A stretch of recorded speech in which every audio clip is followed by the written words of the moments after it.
Start moving. Attack!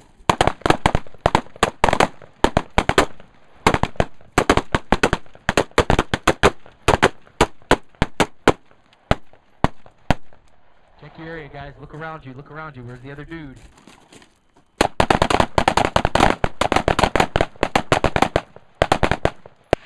Half target left, Chris. On target. Target left. On target, Doug. Keep on. Bad guy go. Hit. On target. To shoot quickly. Shooting quickly is different than shooting fast. Okay?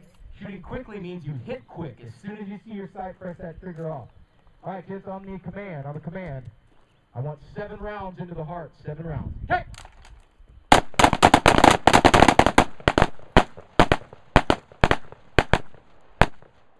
We're looking around because where's that other guy? He's around here somewhere. Good. Look near, look far. Near first, then far. Both hands on our gun, guys. We need both hands on the gun. All right, gents, on the command. On command. I want the rest of that magazine into the heart, reload, 1 in the brain. The rest of the magazine into the heart, reload, 1 in the brain. Get down, get that good low center of gravity, face the bad guy. Hey!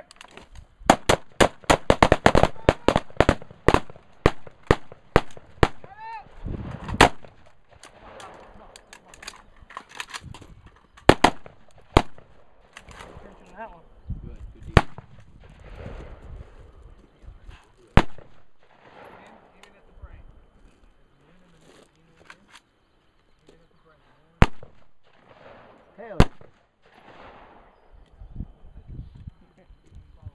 I had like 3 rounds left.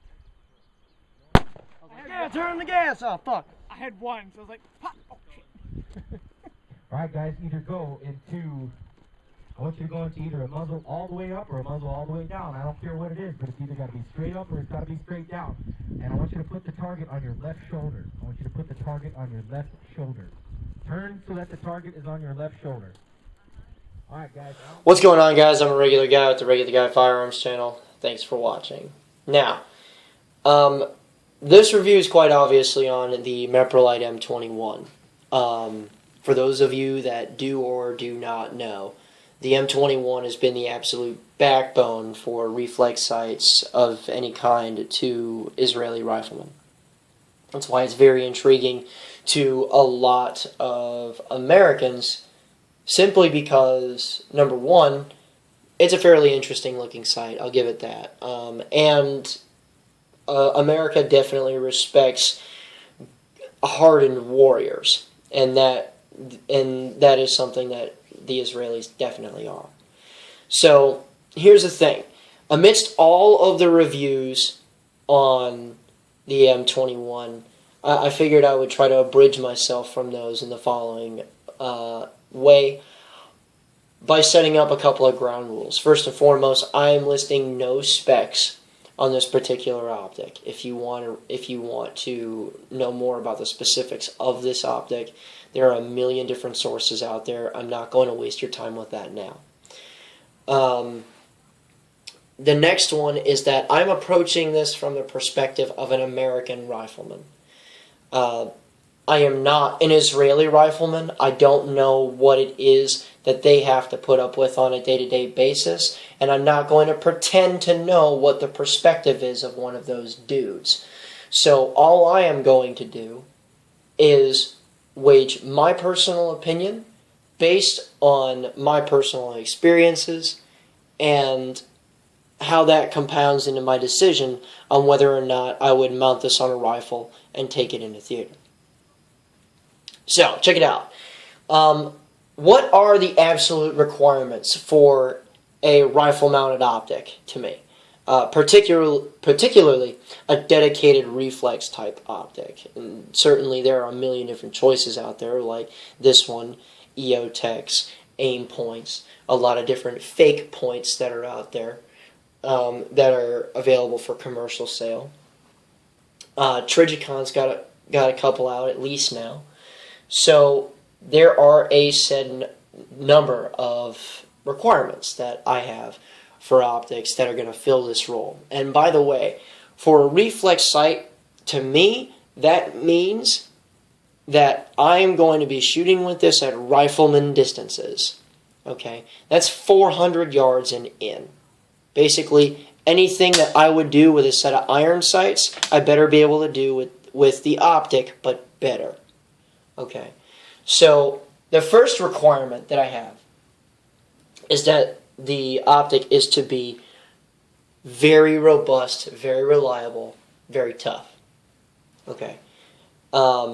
Whether it's an electronic component or not, it needs to be able to pull its weight and above its weight. It needs to be able to, quite literally, be bomb-proof. Okay?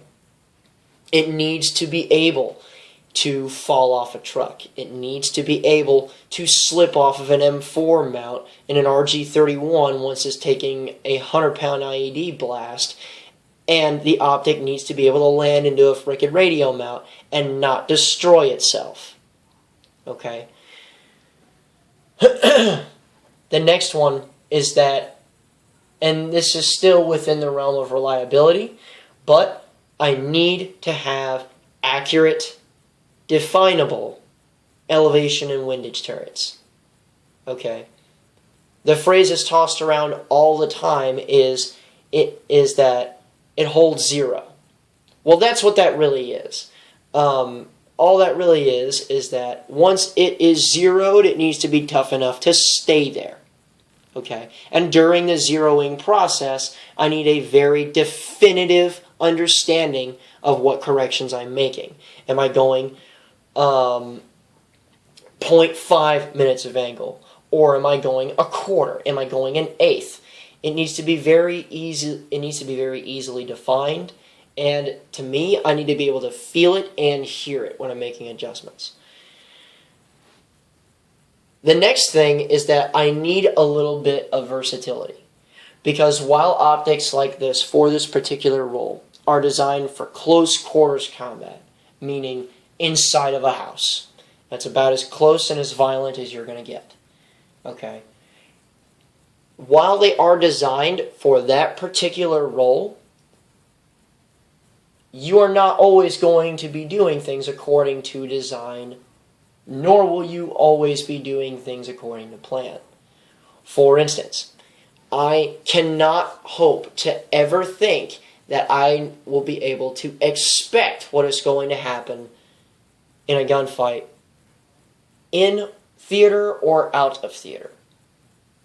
So, if I'm designed, or if I'm totally kitted up to do shorter range stuff in a house, I need to also be able to handle a problem at greater distances.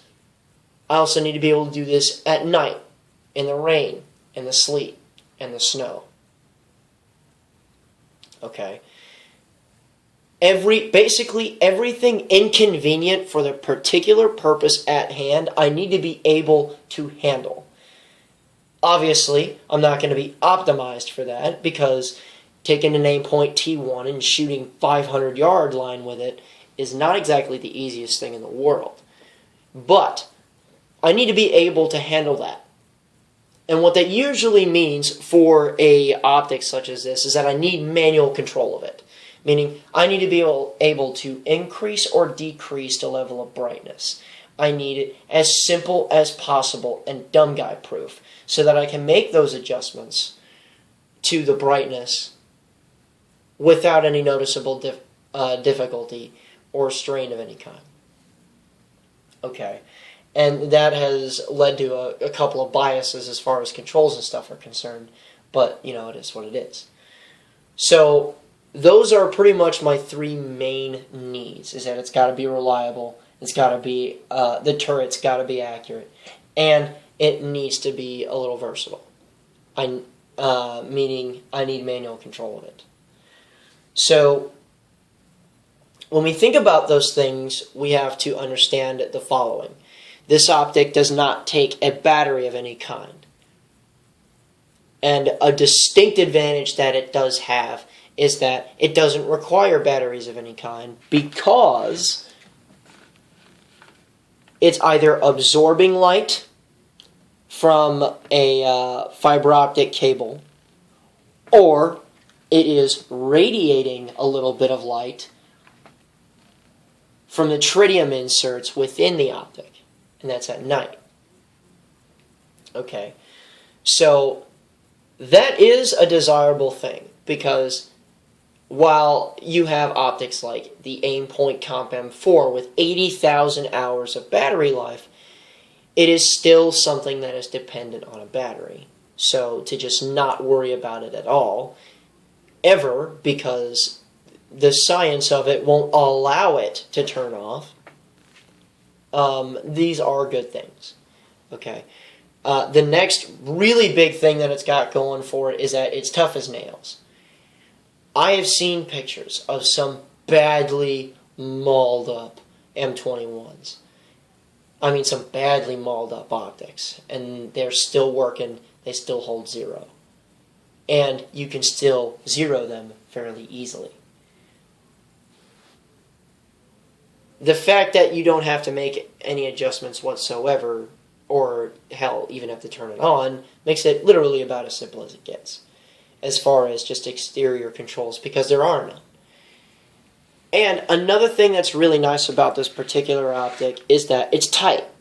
It's very no frills, no catch. You can absolutely tell that the people that designed this optic had gear in mind.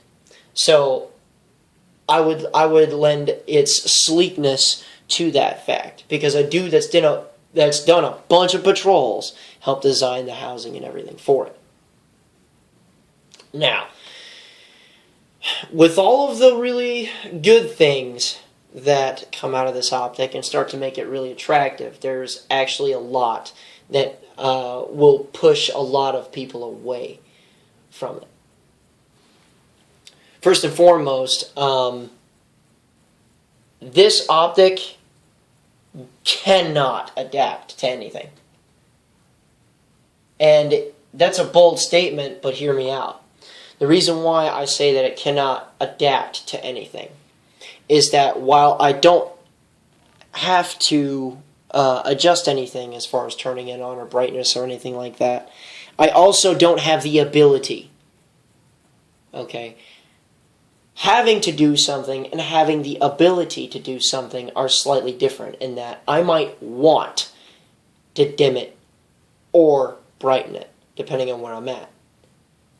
And a continuous problem that this optic will have is that if you are shooting into high contrast areas, you're going to have a problem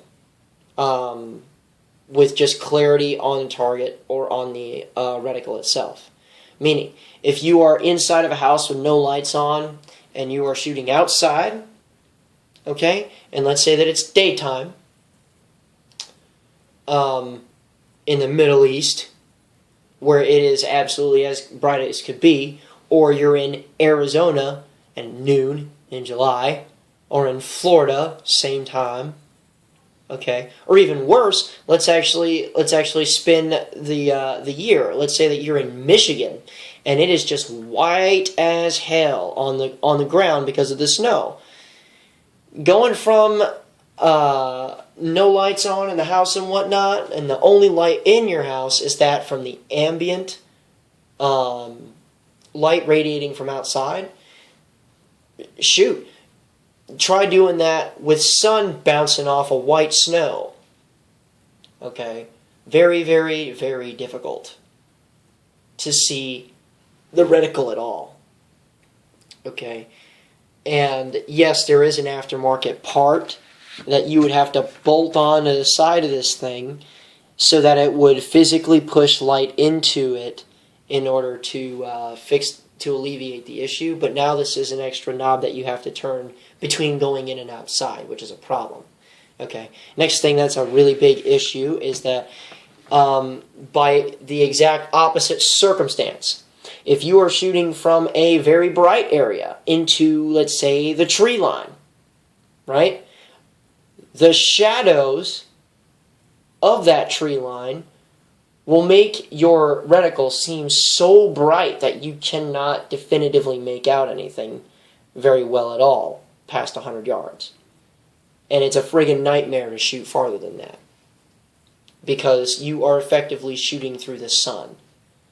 Okay, so a thought I had was that, okay, let's throw some masking tape on there. Okay, pull an old ACOG trick instead of now. I'm not using black electrical tape to completely negate it. What I'm trying to use is a little bit of masking tape so that it will dim it, so that it will disrupt the amount of light going into it. It helped a little bit, but not enough, because I still need some adjustability between different ranges. And here's another problem. Anytime that we think about going inside, we think about flashlights. Okay? And the reason why we think about flashlights is because once we go inside a place, and this is very, very, very important for urban fighting of any kind, we need to think about flashlights because the insides of places go really dark really fast. And here's what I believe is the Achilles heel to this optic. Because I can get over those other things, and I can will myself into using them for other things. But think about tritium sights or night sights on a handgun. And think about what happens to the tritium when you turn on a flashlight. And how fast you suddenly notice that there isn't any tritium anymore. But at least you have black iron sights to shoot through, right? With this optic, you must go inside with iron sights up, which defeats the purpose of one of these. And why is that? Because the second you turn on a flashlight, that reticle washes out completely. And all you're doing now is guessing. So you have to go into a building with your sights up, which completely defeats the purpose because the premier close quarters battle arena is inside. So with all of that, there's additional issues that make it harder to shoot with, especially once you pass 50, 75, and 100 yards.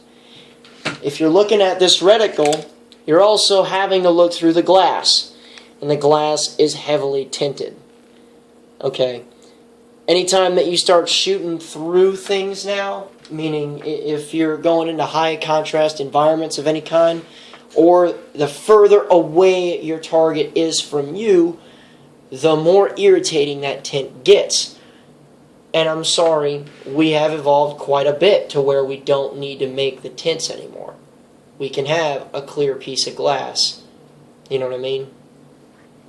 So, and what makes it even worse is that the reticle is huge. Okay, look up the bullseye reticle from this particular optic. That doesn't look too bad. It looks similar to a Neotech reticle, except for the fact that it's not. The exterior circle around the dot is very, very close to the dot itself, and that just obstructs things, and it makes life very difficult. So, you know, there's a lot of... It's very difficult now for me to suggest this to somebody. But oh wait, the problems get even worse. Because you're using tritium to make your reticle illuminate at night, you have pretty much defeated your ability to use these with NOD or night vision of any kind. Simply because it's too bright and there's no way to adjust it. Okay, so if you plan on using NOD and this optic in any way, it's mandatory that you use a D-ball. And while I would personally much rather use a D-ball or a PEC 15 anyway, I would like to have a sighting system that I could use as a backup in case I eventually kill the juice on the infrared laser. So, honestly, everything that you would need as far as a fighting rifle optic is concerned, like your ability to shoot greater distances, your ability to fight in the dark, contrasting environments. For dudes that wear green suits, the ability to use them with nod because we own the night, right? All of that is either made extremely difficult or impossible. And what's worse, it's $550. When $100 more will get you an Aimpoint T1, which will do all of that really well at half the weight and size. You know, so I mean, me personally, this is just me, but I would not recommend this as a fighting rifle optic to like anybody. Yeah, it's a cool whiz bang optic and stuff like that, and I know right now a lot of guys are going to be like, but the Israelis do it, da da da. Yeah, but every military in the world does goofy stuff, and this to me is just one of those things. It's goofy. It's goofy. I know that they are shying away from it now, that they're moving towards other optics, and good for them.